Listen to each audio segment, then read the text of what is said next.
Iran అనే దేశం Hormuz జలసంధిని దిగ్బంధించింది. ఎలాగా? అంటే తన షిప్పులతోనో, తన సైన్యంతోనో, ఏ మిస్సైళ్లతోనో, ఏ రాకెట్ లాంచర్లతోనో, లేకపోతే ఏ మిషన్ గన్‌లతోనో కాదు. దొంగచాటు దెబ్బలు తీస్తా హార్ముజ్ జలసంధి నుంచి వస్తున్నటువంటి వాణిజ్య నౌకల మీద దొంగ దెబ్బ తీస్తా మీరెవరిటి నుంచి వెళ్ళడానికి వీల్లేదు. వెళ్ళాలంటే మా పర్మిషన్ తీసుకోవాలి. మీరు ఇజ్రాయెలు, అమెరికాలని వ్యతిరేకించాలి అంటూ ఓ షరతు పెట్టింది.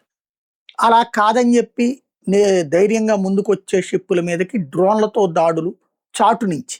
అట్లాగే ఆత్మాహుతి యుఏవీలతో అన్‌మ్యాన్డ్ ఏరియల్ వెహికల్స్‌తో లేదా అన్‌మ్యాన్డ్ వాటర్ వెహికల్స్‌తో దాడులు చేయడం ద్వారా భయపెట్టింది. ఆ భయం ద్వారా దిగ్బంధం. అది. అంతే. ప్రత్యక్షంగా కనబడి దిగ్బంధం కాదు.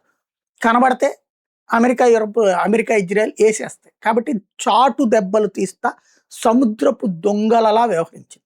ఈ సముద్రపు దొంగ అమెరికాని దొంగంటూ వచ్చింది. అది ఒక ఎత్తు.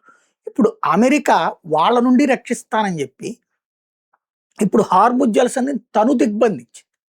తను దిగ్బంధించిన అమెరికా ఏం చెప్తోంది ఇప్పుడు? ఎవరి షిప్స్ వెళ్ళడానికి వీల్లేదంటుంది. అమెరికా ఇరాన్ నుండి రక్షించాలనుకుంటే ఇరాన్ షిప్స్ వెళ్ళడానికి వీల్లేదు. మిగతా షిప్పులన్నీ పాస్ అవ్వండి. మీ వెనకాల మేమున్నాం. ఇదిగో మా యుద్ధ నౌకలు 18 యుద్ధ నౌకలు ఇప్పుడు హార్ముజ్ జలసంధి దగ్గర పెట్టింది. యుద్ధ నౌకలు. ప్రతి యుద్ధ నౌక ఎయిర్ డిఫెన్స్ సిస్టమ్స్ ఉంటాయి. ప్రతి యుద్ధ నౌకలో భారీ ఎత్తున ఆయుధాలు ఉంటాయి. ఇంతవరకు ఒకటో రెండిటితో దూరం నుండి చేసింది. ఇప్పుడు ప్రత్యక్షంగా దిగింది. ఇక ఇరాన్‌కి సంబంధించి షిప్పులు ఇప్పటికే 167 ధ్వంసం చేసింది. ఇరాన్ ఈ చాటు దెబ్బలు తీయగలదు తప్పించి ఏం లేదు. దాన్ని మేము తట్టుకొని నిలబడతాం అని చెప్పినప్పుడు షిప్పులందరూ వెళ్ళిపోండాయా మీకు? మీ వెనకాల నేనున్నానని చెప్పాలి. అది కాకుండా తను దిగ్బంధించడం అన్నటువంటిది ఇప్పుడు అమెరికా చేస్తున్న విచిత్రమైనటువంటి వ్యవహారం. ఏ షిప్ వెళ్ళడానికి వీల్లేదని ఇప్పుడు అమెరికా అంటోంది. మరి అప్పుడు ఇరాన్‌కి, అమెరికాకి తేడా ఏంటి?